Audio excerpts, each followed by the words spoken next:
రాజన్న సిరిసిల్ల జిల్లా సిరిసిల్ల ఏఐటీసీ భవన్లో ఈరోజు జేఏటీ యాక్షన్ కమిటీ రాష్ట్ర పిలుపు మేరకు దేశం మొత్తం ఈ యొక్క కార్మిక 44 చట్టాలను అప్పుడు బ్రిటిష్ సామ్రాజ్యంలో కొట్లాడి తెచ్చుకున్నటువంటి కార్మిక చట్టాలను మోడీ ప్రభుత్వం 11 సంవత్సరాలు 13 సంవత్సరాల పరిపాలన కాలంలో పూర్తి కార్మిక చట్టాలను ఎత్తివేసి 4 కోట్లుగా కుదించడం జరిగింది. ప్రధానంగా చూస్తే ఇవాళ పెట్టుబడిదారి వ్యవస్థకు కొమ్ము కాస్తూ ఇవాళ టాటా అంబానీ ఆదానీలకు కొమ్ము కాస్తూ ఇవాళ ఈ ప్రైవేటీకరణ చేస్తూ కార్మిక చట్టాలను కూడా మమ్మివేసినటువంటి పరిస్థితి కేంద్ర బీజేపీ ప్రభుత్వం అనుసరిస్తుంది. ప్రధానంగా మేము ఒకటే అడుగుతా ఉన్నాం, మీరు సాధించినటువంటి చట్టాలు ఇవి కాదు, అప్పుడు బ్రిటిష్ సామ్రాజ్యంతో కొట్లాడి సాధించుకున్న చట్టాలను ఇవాళ మీరు పెట్టుబడి వ్యవస్థకు మద్దతుగా మారి ఆ ఒక చట్టాలను కుదబెట్టి వాళ్ళకు మీరు తొత్తులుగా మారద్దని చెప్పేసి మేము కేంద్ర బీజేపీ ప్రభుత్వానికి తెలియజేస్తూ ఉన్నాం. ప్రధానంగా ఇవాళ కార్మికుల చేసి కోరేవారు, కార్మికుల భవిష్యత్తు బాగుపడాలని కోరేవారైతే ఇవాళ మీరు ఆలోచన చేసి ఆ 44 చట్టాలు ఇవాళ కార్మికులకు పని చేసే చోట నిత్యావసర సరుకులకు అనుకూలంగా కూలీ రేట్లు పెరిగే చట్టం, కనీస వేతనాల చట్టాన్ని ఎందుకు తొలగిస్తున్నారని ఇవాళ మీరు జవాబు చెప్పవలసిన అవసరం ఉందని ఇవాళ మోడీ ప్రభుత్వానికి మేము తెలియజేస్తూ ఉన్నాం.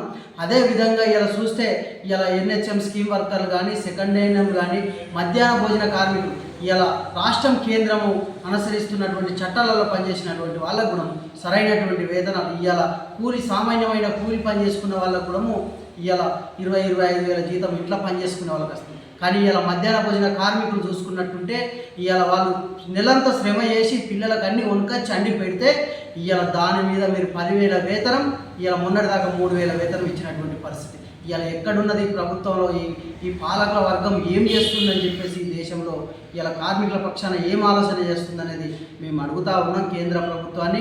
ప్రధానంగా మీరు ఆలోచన చేసి దేశంలో దేశ కార్మికులను ఇవాళ ఈ ఒక ఓట్లతో శేలమని అవుతారు తప్ప వాళ్ళ బాగోగులకు కానీ వాళ్ళ బతుకు తెరువు విషయంలో కానీ ఎలాంటి ఆలోచన చేయకుండా టాటా అంబానీ ఆదానికి కొమ్ము కాసి ఇవాళ ప్రైవేటీకరణ చేస్తూ ఆ సంస్థలను ఇవాళ పక్కకు పెట్టి కార్మికుల శ్రమదోష్టానికి పాల్పడుతూ ఉన్నారు. వెంటనే 44 చట్టాలు అప్పుడు బ్రిటిష్ సామ్రాజ్యంలో ప్రభుత్వ రంగంలో పొందుపరిచిన చట్టాలను ప్రభుత్వ రంగంలో పొందుపరిచి కార్మికులకు మెరుగుపరిచే విధంగా చూడాలి.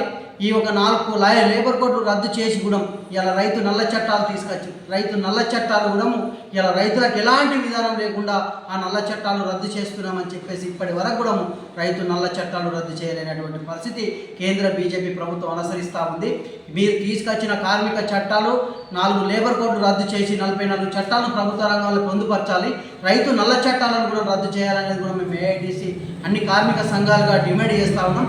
ఈ యొక్క 9వ తారీఖు అన్ని కార్మిక సంఘాలు కూడా 9వ తారీఖు జరిగే దేశవ్యాప్త సమ్మెను విజయవంతం చేయాలనేది కూడా మేము సిరిసిల్ల జిల్లా పక్షాన కోరుతా ఉన్నాము ఈ సందర్భంగా.